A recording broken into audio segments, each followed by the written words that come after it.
Good morning, everyone. We are so glad you're with us today. I guess it is noon, so happy afternoon on this Tuesday. We're really excited to be joined today by Dave Ritts, who is with the Montana Department of Commerce. He's going to talk a little bit more about where he's from, but we wanted to really follow up with our session from a couple weeks ago about census data. And in connecting with Dave, what we realized is that there is such a great wealth of information that already has been kind of packaged and put together in a way that it is Montana specific.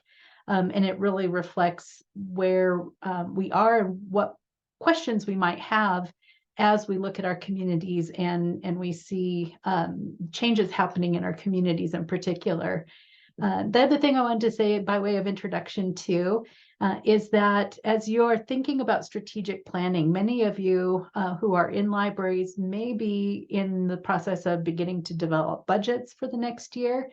And the types of census data and data about Montana people and places that you're going to learn about today, I think are really important for including in how you think about the community, how you develop those strategic plans, and really be thinking about the future. What does this information tell us about where we might be going and the priorities that we might have? So with that, I'm just going to reiterate, please rename with your town and your library. We want to invite you to share questions in the chat. A little bit later on, kind of towards the end, if you want to raise your hand and ask a question, welcome you to do that. I'll be monitoring the chat while Dave is taking us through these demonstrations. So with that, thanks so much for being here. And Dave, if you want to go ahead and try the slide control. Let's see. You can use your arrows or click on the screen. Yeah, I'm clicking on the screen. Let me try this. There you go. We go. Yeah. My name is Dave Ritts. I'm a GIS analyst with the Montana Department of Commerce. And today I'm going to talk about our organization, group, a bureau, whatever you want to call it, the Census and Economic Information Center. And so let's go to the slide. The Census and Economic Information Center is within the Montana Department of Commerce. We were created via legislation in 1981, primarily to provide economic and demographic analysis, data maps, and expert assistance to meet the needs of the people of the state of Montana. So really focusing on economic and demographic data resources and analysis. We're in the US Census Bureau State Data Center Network. We're a member of that organization, and we are the liaison for, now that Megan Burns is in the room, for statistical boundaries. She is our representative for administrative boundaries through the Montana State Library. So I work with Megan quite a bit on we're both interact with the Census Bureau in terms of geography updates and things of that sort. So, oh yeah, I was going to talk about, generally, we kind of focus on federal surveys and programs, in particular on the left, the US Census Bureau, Decennial Census, American Community Survey, Population Estimates Program, Current Population Survey, Small Area Income, and many more. Basically, anything that's in the realm of the US Census Bureau, you can ask us a question and we will, if we don't know already, we'll look it up and figure it out. We also dabble in some of the other areas, Bureau of Labor Statistics and Bureau of Economic Analysis. These are more in the realm of DLI, Department of Labor and Industry, but we are versed in these as well. And then there's a bunch of state agency, for instance, the Department of Revenue property database. We're very well versed in that as well. So these are things that we usually get questions about and help people with. So I'm going to switch now, and hopefully this will work. I'm going to share my screen and do more of a demonstration. Okay, now what screen is showing? Or I haven't shared yet, right? Yeah. Yeah, you haven't shared yet. Okay, perfect. All right. So I mentioned CEIC, Census and Economic Information Center. This is our website. So this is our public facing part of our organization. This is where we communicate with the public, sharing data and maps.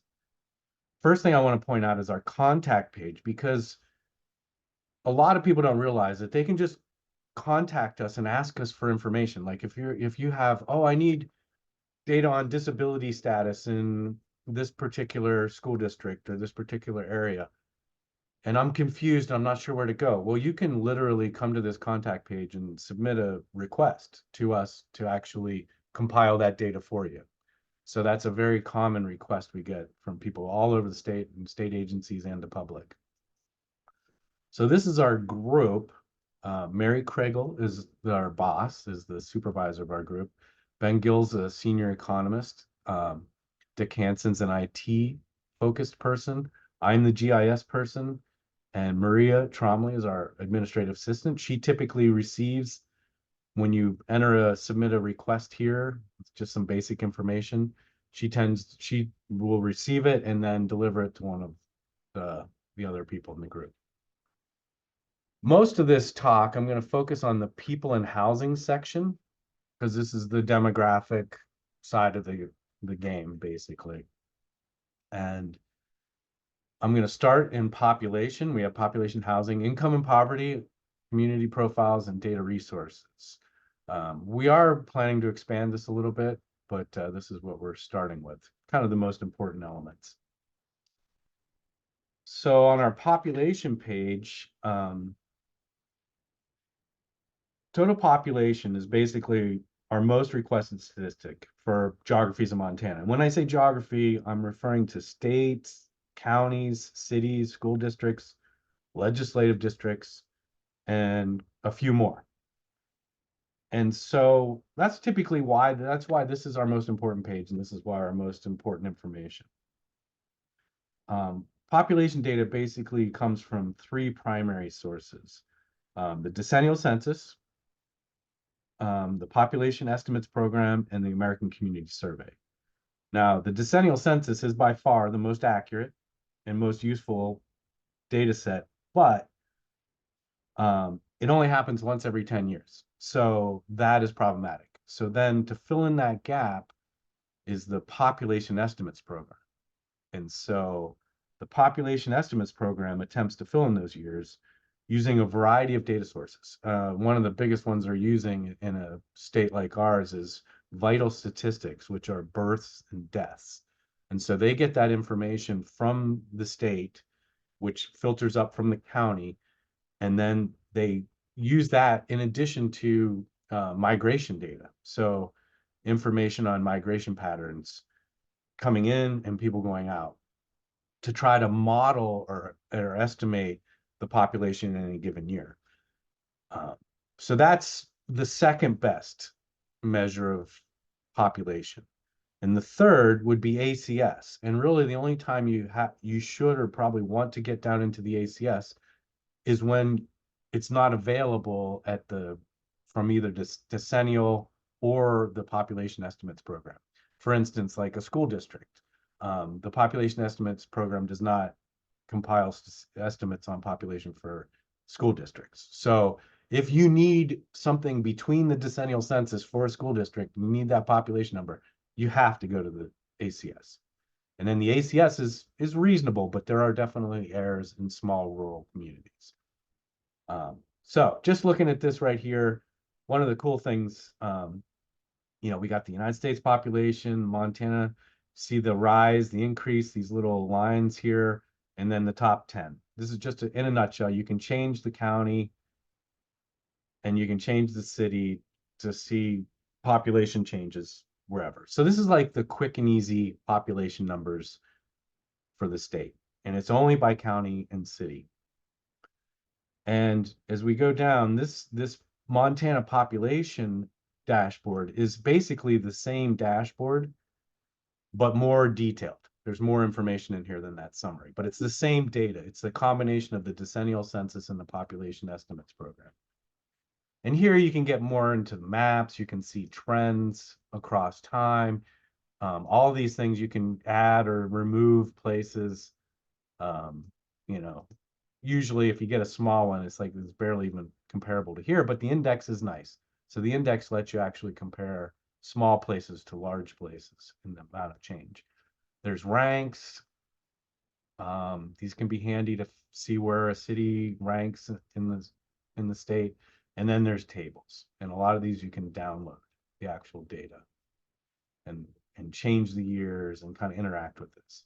So this is our base population. So when people say, what's the population of this city or this county?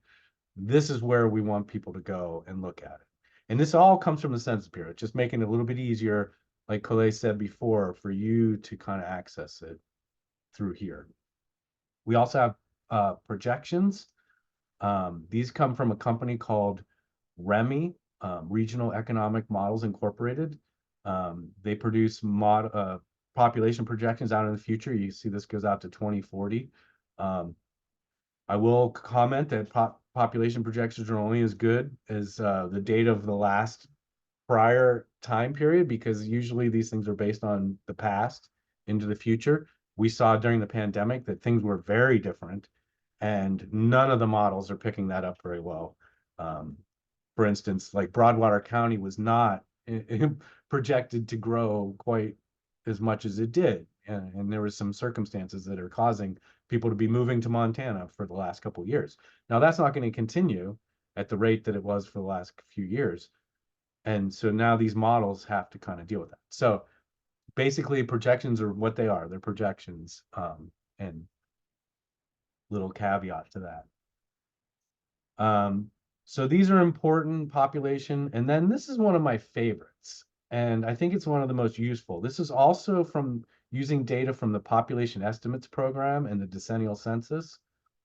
But this is our county, right? And the best part about this is you can break this out by age and race. So very often we're asked, what's the population of people age 60 and over or 65 and over? Well, you can come into this drop down and select just those years. Oh, well, there's 302,000 in Montana, and oh, most of them are in Yellowstone County. And you can show on the map the change over time just for that age group within that year. And even further, you could subset this by race. So we could look at Native American population 60 and over throughout the state. So I really like this one for county level data, viewing it and understanding it. These age pyramids are really interesting. You can see how they change from different places. So like, and a lot of you probably know this already, but like our population is changing and it varies by location. So in a place like Gallatin County, there's this big bars here around 20 and 24. These are college kids. And you see that in the age pyramids. You go to some place like, say, Sanders County, where it's a more of an aging population, and you see a little bit more top heavy. And one of the interesting things is you can turn this little arrow play forward, and it's going to show you kind of watching the population get more aging over time. So from 2010 to the present, you can almost see the aging population increasing in that particular county. And this can also be subsetted by race as well. So Dave, I was going to say, this is one of the things that really caught my attention, especially for libraries, thinking about the types of planning around programming. Looking at the distribution of the age within your community and thinking about, who might we be reaching, and based on the number of people in that, are we getting good bang for our buck by doing that outreach to different age groups than maybe we traditionally think about with library programming. So thanks for showing this. This is really cool. yeah, and like some counties like Glacier has a large younger population here. They've got two bulges really. They've got a big older bulge and a younger bulge in their pyramid. So yeah, definitely, it really gets you kind of looking at those cross sections. This last one is important because it's the 2020 census data, and it breaks down into lower levels of geography, which is very often the most important for some programs in their areas. So this, I won't click on this one, but this is a good one too. And there's a few more, mostly just 2020 census maps. There's a variety of maps we created and a few resources from the US Census Bureau there too. So I'll switch to housing. Part of our agency is housing. We have a housing division, so we do a fair bit of work in regards to housing. And ACS is really, the American Community Survey is really the best available data for information on housing characteristics throughout the state and lower geographies in the state. One thing you'll notice is this is 5-year data profiles, so 2018 to 2020. And you'll see these blue versus this green is 2017 versus 2022. Basically, since it's a 5-year data profile, the survey data the samples come across the previous 5 years. So if I was to compare 22 to 2021, 4 years worth of samples would be exactly the same in those two comparisons. So you're basically not supposed to compare year to year in 5-year ACS data, but you can compare 5-year periods. So 2017 is not within this 2018 to 2022 period. So I can use that vintage of data. A lot of good resources in here for housing stuff, housing trends, cost trends, and housing trends. And these things are all we're all living this, and this is all becoming more present and more important lately for affordable housing and things like that. And we have much more geographies in here, even down into secondary school districts. Beaverhead County, let's see. As you might expect, median gross rent is going up, and this is pretty much everywhere. If we go back to the median house values, they're going up pretty much everywhere. And again, this is from 5 years prior. So this is always a lag of those last, because it's got samples from 2018 all the way to 2022. But you still see the signals in there. This report, this housing situation report, was developed by my coworker, Ben. This is a very good kind of description at the state level using kind of ACS 1 year and a variety of data sources. But if you want to explore some more in-depth details about housing in the state, this is a really good report. This diagram in particular shows, like, basically this is college kids, and 30 somethings and 40 somethings are the ones that are growing most over this 2-year period in our past. And then the boomers are kind of staying steady. And then as they get older, aging, and some people die, basically, you start seeing these drops or whatever. But this is a really, really interesting one. And I like to look at this rental affordability because it really brings home a problem we're having in our state right now of cost burdened by rent. And those people who are most cost burdened by rent are the people making less than $50,000. And you can see when you get down into the really low poverty kind of population, they're spending a lot of their money on rent if they're actually even able to pay for rent. So this is our most vulnerable population, especially with these increasing rents, which you can see over here. So anyways, you could spend all day reading and looking at this particular dashboard. Hopefully I'm not running out of time here, but no, you're doing great. There was one question, and it may be a little bit outside of the scope, but is the 2020 census data considered less complete due to the COVID disruption? I don't think Kimberly addressed that in her session. Yeah, there was definitely issues in that data, no doubt about it. In specific communities, really, like Native American populations were a little less represented. Minority populations, basically all across the country, had issues in the data collection. We've seen variety of issues, even things like Hutterite colonies, like not having the resources to get out and actually visit them in person. Group quarters, there was problems in group quarters in Missoula. It was definitely a challenging census, and but for the most part, that's the best data we have. It's going to be very mostly accurate at, say, the county level. And when you get down into smaller places like a rural community with maybe less than 100 people, yeah, there's probably a lot more error in that estimate, or I shouldn't say estimate, in that count, because it is a count, but there is actually error in it. And so, um, particularly with the COVID census, there was definitely problems.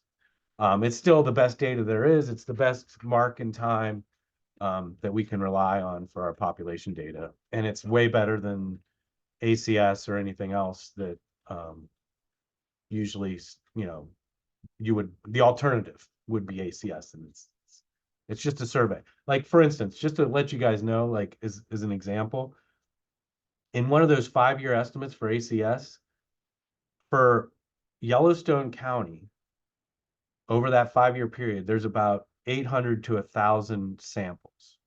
And that's our biggest county for a 5-year period. So 8,000 samples. If you go to Petroleum County, there's typically somewhere between 20 and, say, 40. So in that whole county, only 20 to 40, say, people or even receive the survey and answer it. Of course, there's only 500 people in the county, but you can see how the ACS is trying to capture the people, and it is a survey, so it does a pretty dang good job, but it is a subsample of the population. Okay, I got to this from here, Montana development pattern, and this is a fun one, I think, for schools or libraries, for just kind of telling a story of like a place. Here's Bozeman, and this was mainly developed for new development to try to identify where new development was happening, which is the red you see here. But it's also fun because the yellow stuff is like the city cores. Like historically, you see 1800 to 1920 is the yellow, and then this next orange is 1920 to 1960. You can see how Bozeman kind of grew out, and then in 1960 to 2000 is this orange.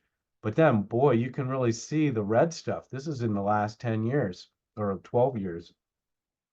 And you can just see these developments happening, and the development patterns are changing too, right? We're getting into these kind of suburban, like densely housed situations out, kind of spreading out. So it's very interesting, in my opinion, to see this across the state, because every place has a story to tell. If you've ever been over to Three Forks and gone north on Highway 287 towards Helena, and you see these houses building up over here, this is, wow. There's a whole community just coming into fruition here in the midst of, wheatland. Butte's fun to look at in here. Butte's obviously older. You see it's way more yellow than Bozeman. But there is some new development happening over here. You get over Anaconda. Anaconda's old too. A little bit of newer development. Basically, you can go anywhere in the state, and it's fun to see these distributions too, because you tend to see where the eras of population growth and whether there's new and where the new stuff is. So that's a fun one that we've made with, and I didn't mention this too. It's using data from the Department of Revenue property database and Montana State Library structures and parcels. Okay, I'm not going to go into income and poverty, but there's some base income and poverty, median income and poverty, that data in there. Community profiles. This ACS 5-year data profile viewer, it's a little challenging, but it's got a ton of information in it. Like here, you're basically seeing all the variables in the ACS 5-year for Beaverhead County. And so you get in this element, you know, you can just kind of peruse the data set. And you can also look at maps. Sorry, I've had a cold recently. My throat's starting to get scratchy. But here you can see total and percentage of like varying variables. This is education attainment, bachelor's degree or higher. You can change this to, you know, this whole list of variables. Sometimes this is a little overwhelming, but there's a lot of just, this is it. This is all that data that's in the ACS data profiles. So there's tons of great little variables in here to explore. One of the big ones that we've added recently is this Montana community profiles. Excuse me. And in here, this is links to the US Census Bureau community profiles, which are, Kim showed these as part of her presentation. And this kind of gives you a launching pad for going to those. So basically use the list to turn on and off geography levels and then click an area. So like for, say, Missoula County, I can click on Missoula County and then go to the profile.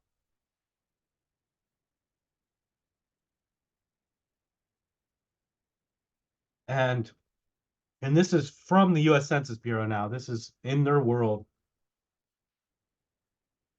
And this is taking a while to come up, but this has like all the ACS stuff, all the different, I'm surprised that's taken that long. I shared the link and so everybody is clicking on it right now. All right. And you see, we're looking at about 3 more minutes in our time. So I yeah, don't want to rush you, but also just to let you know. yeah, no, I'm close here. Actually, we're real. I went longer than I expected. So this is really useful. This would be great for students. We also have this site selector, and the census reporter is also really good. All these are great. Site selector, I'll do really quickly. Sorry, I'm going over, and I go to reports, and you can select. You can see all these like community profile, business summaries, crime summary. All these stuff comes from Esri, and like I can click community profile. I can click on a point. Let's go around Helena, and I can do show the drive time polygons, and then I can run the report. Ah, and then it gives you breakdowns of just all kinds of information for that community in a report form. The last thing I'll show is this data resources. This is more of these two here for the GIS people. And then this last one, if you ever forget where that link is to the census data page, and this is what Kim was talking about last couple weeks ago or whatever it was. This is a great resource, and I love coming here and just typing like disability, let's say. And it's going to show me all the tables, and usually the first table it shows is the best one, disability characteristics. This is for Montana. Breakdown of all kinds of information about disability in our state. And then we can switch this and show other geographies. So we could do counties, places. We can come in here and we can do school districts. Let's do secondary, Montana. And I'm just going to say all. And this will give us this table, S18. It's the main table about disability. And then if we scroll over, we'll see, well, there's Billings High. And notice this thing says ACS 1 year. If I switch this to 5 year, I get a whole lot more communities. And I'll stop there. I could keep going, but I know we're actually completely out of time. And maybe no time for questions. Sorry if that's the case. No worries. Yeah, I thank you so much for this. I love it when we have access to tools that basically does our homework for us. We don't have to make up facts or statistics about our communities. We have these ready resources at our fingertips. And so I just really, really appreciate you sharing this and being able to demonstrate some of these tools. Um, I'm just going to throw out, if anyone has any questions, feel free to put those in the chat. Dave is sharing his contact information. I'm going to throw that in the chat as well. And those will be all of the links that we shared today will become part of the resources that I post in Aspen for this event today. Let's see here. Yeah, and as far as requests go, we do this all the time. Like people will ask us like, hey, show us the disability data for whatever school district. And we'll compile that for you and send it to you. That is the power of public service and our public agencies working together to do this work. Dave, I'm going to share my screen again really quick and just kind of run through the last few things that I have. Like I said, I'll make sure that Dave's contact information is part of what we share out. Come back to our website, we'll share information in the newsletters. Our recording today will be posted in the YouTube channel as well as our Aspen website. We always appreciate your feedback. I added the link to our evaluation to the chat, but let us know how we did today. I'll share your comments with Dave, and we just appreciate hearing about that. I make a note that we have a couple of upcoming webinars. March 20th is the new date for the website chat that was scheduled on the 15th of March. Again, check that Aspen calendar. And as always, thank you so much for spending this time with us. We hope that you have some new questions that you want to ask, and you have some resources and tools with what Dave shared with us today to be able to answer those questions. So thank you so much. I appreciate your time today. Thank you, guys.